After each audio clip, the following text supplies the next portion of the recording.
দুই দেশের মধ্যে সংঘর্ষ বিরতির পরেও পাকিস্তানের দিক থেকে হামলা হয়েছে। পাক মিসাইলে ক্ষতিগ্রস্ত হয়েছে সাম্বা সেক্টরের একটি বাড়ি, আর আচমকাই সেখানে বিস্ফোরণের শব্দ শুনতে পান স্থানীয় বাসিন্দারা।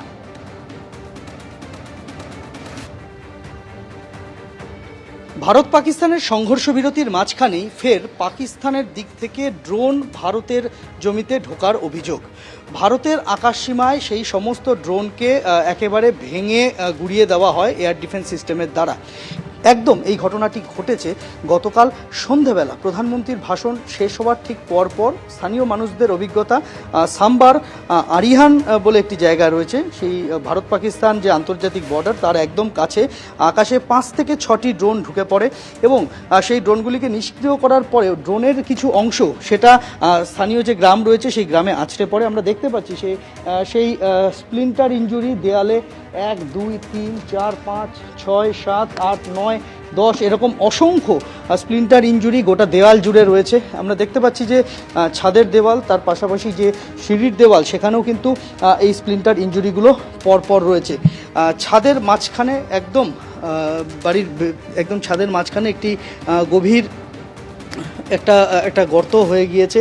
এই জায়গাতেই প্রথম আছড়ে পড়ে ওই নিষ্ক্রিয় হয়ে যাওয়ার পর ড্রোনের ভাঙা অংশ, এবং এখানে সেই ড্রোনের ভাঙা অংশের আঘাতেই কিন্তু চারিদিকে এরকমই স্প্লিন্টার ইঞ্জুরি হয়েছে। বাসিন্দারা বলছেন তারা বাড়িতেই ছিলেন, আচমকা তারা বিস্ফোরণের শব্দ শুনতে পান এবং যখন বিস্ফোরণের শব্দ শোনা মাত্রই তারা তড়িঘড়ি বাড়ির থেকে সপরিবারে তারা পার্শ্ববর্তী একটি কালভার্ট রয়েছে সেই কালভার্টের নিচে আশ্রয় নেন। সেই কালভার্টের নিচটাতেই তারা অনেক রাত পর্যন্ত থাকেন, তারপরে তারা এই জায়গা থেকে বাড়িতে চলে আসেন। মোটামুটিভাবে তাদের যে অভিজ্ঞতা, আকাশে তারা 5 থেকে 6টি এরকম আলোক বিন্দু দেখেছেন যেগুলিকে বিস্ফোরণ ঘটানো হয়েছে, সেটা তারা শুনতে পেরেছেন এবং তারপরই সেই বাড়ির ছাদের ওপরে ভয়াবহ শব্দ, যেটা মনে করা হচ্ছে যে ড্রোনগুলিকে নিষ্ক্রিয় করার পরই সেই ড্রোনের কিছু অংশ এসে আছড়ে পড়ে গ্রামের এই বাড়ির মধ্যে, তার থেকেই এই ক্ষয়ক্ষতি। প্রীতম চক্রবর্তীর সঙ্গে সন্দীপ সরকার, এবিপি আনন্দ, সাম্বা। ওরা আমাদের মা বোনেদের সিঁদুর মুছে দিয়েছিল, আমরা জঙ্গিদের ঘরে ঢুকে মেরেছি। জঙ্গিরা কাপুরুষের মতো লুকিয়ে এসেছিল, কিন্তু ওরা ভুলে গিয়েছে যে ওরা ভারতের সেনাকে উস্কেছে। আপনারা জঙ্গিদের সমস্ত ঘাঁটি ধূলিসাৎ করে দিয়েছেন। 100-র বেশি জঙ্গির মৃত্যু হয়েছে। ভারতের দিকে চোখ তুলে তাকালে একটাই শাস্তি, ধ্বংস। আজ পাঞ্জাবের বায়ুসেনা ঘাঁটিতে গিয়ে এভাবেই হুঁশিয়ারি দিলেন প্রধানমন্ত্রী।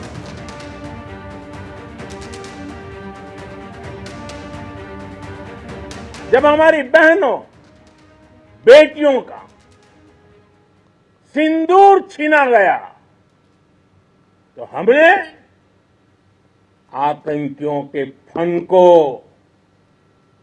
उनके घर में घुस के कुचल दिया। भारत माता की जय! भारत माता की जय! भारत माता की जय!